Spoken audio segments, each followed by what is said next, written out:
যুদ্ধ পরিস্থিতিতে প্রায়ই শোনা যায় নিউক্লিয়ার বা পরমাণু অস্ত্র ব্যবহারের হুমকি। আমরা ভুলে যাইনি হিরোশিমা নাগাসাকির কথা, যার প্রভাব এখনো পর্যন্ত দেখা যায় মানব দেহে। নিউক্লিয়ার বা পরমাণু রেডিয়েশন মানব দেহের জন্য কতটা ভয়ঙ্কর, বাঁচার উপায় বাকি এ সম্পর্কে জানালেন আন্তর্জাতিক খ্যাতি সম্পন্ন হোমিওপ্যাথি চিকিৎসক ডাক্তার প্রকাশ মল্লিক। এটা খুব প্রাসঙ্গিক প্রশ্ন। যুদ্ধ যুদ্ধ শুধু ভারত পাকিস্তান নয়, সারা বিশ্বেই এখন ক্ষমতা দখলের আগ্রহে এই যুদ্ধের একটা দামামা বেজে চলেছে। এবং আজকে যে বিশ্বে যে যুদ্ধ, সেটা কিন্তু অনেকটাই পরমাণু বোমার উপরে নির্ভরশীল, অর্থাৎ তার নিউক্লিয়ার এফেক্ট। এবং এটা কিন্তু স্বাস্থ্যের পক্ষে খুবই খারাপ। আমি একজন চিকিৎসক হিসেবে প্রত্যেকটি শুভবুদ্ধি সম্পন্ন রাজনৈতিক মানুষদের কাছে আবেদন জানাবো, তারা যেন এটা নিক্ষেপ না করে। তার কারণ, নিক্ষেপ হলে কোনো একটি দেশকে জয় করলেও সাময়িকভাবে জয়ের উল্লাস আসতে পারে, কিন্তু এর প্রেক্ষিতে যে রোগ তৈরি হতে পারে, এবং সেই রোগ কিন্তু দীর্ঘস্থায়ী প্রজন্মের পর প্রজন্ম হতে পারে। এবং যে প্রেক্ষিতে আমরা অতীতের অভিজ্ঞতা থেকে হিরোশিমা এবং নাগাসাকিতে দেখেছি, যে সেখানে কিন্তু আজও যে শিশুর জন্ম হচ্ছে, বিকলাঙ্গ শিশুর জন্ম হচ্ছে।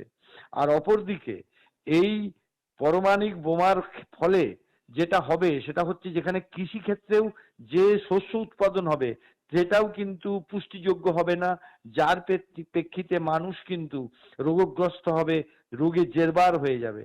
তাই এটা আমরা যদি সংযত না হই, তাহলে সারা বিশ্বের স্বাস্থ্য ব্যবস্থাকে আমরা কিন্তু একটা কাঠগড়ায় দাঁড় করাবো।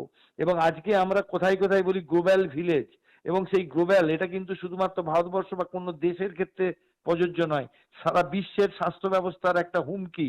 এবং সেই জন্যে আমি আমার এই বার্তাটা কতদূর পৌঁছাবে জানি না। আমার মতো একজন ছোট মানুষ, আমি এই চ্যানেলের মাধ্যমে যদি এটাকে কেউ বাংলা বা অন্যান্য ভাষায় রূপান্তরিত করে এই মেসেজটা রাজনৈতিক ব্যক্তিত্বের কাছে দেয়, স্বাস্থ্যের প্রেক্ষিতে বিশ্ব স্বাস্থ্য সংস্থার কাছেও এটা পৌঁছানো যায়, এই ক্ষেত্রে আমি আবেদন করব।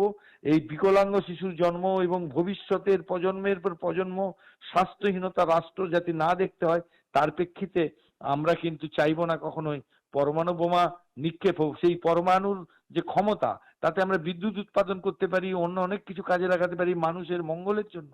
কিন্তু কখনোই নিক্ষেপ করে এই পৃথিবীকে আমরা কিন্তু শূন্য করে দেওয়ার মানসিকতা থেকে মুক্ত থাকবো, এই ভাবনা নিয়েই আমি আমার এই আজকের এই ছোট্ট আবেদনটুকুই জানালাম।